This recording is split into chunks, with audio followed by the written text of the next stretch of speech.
हर हर महादेव, हर हर महादेव। पशुपति भगवान रक्षा गरून्।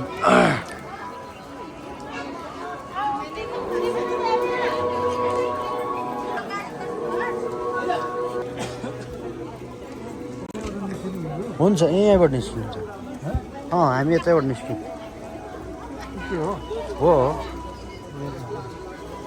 अहिले त लाइन त वहाँ पर पुरा होइन, यताबाट यतैबाट लाइन त उताबाट बनाइदिएछ ए अहिले त अनि यताबाट नि आउने आइरहेछ नि।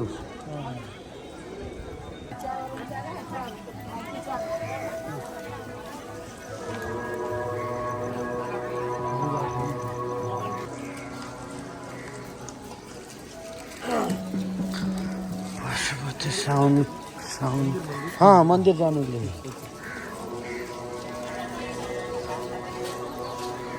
साउन कन्टिन्यू दिन पशुपति दर्शन गरियो। गर्नुपर्छ भने कहिले गर्ने राम्रो भएको थियो।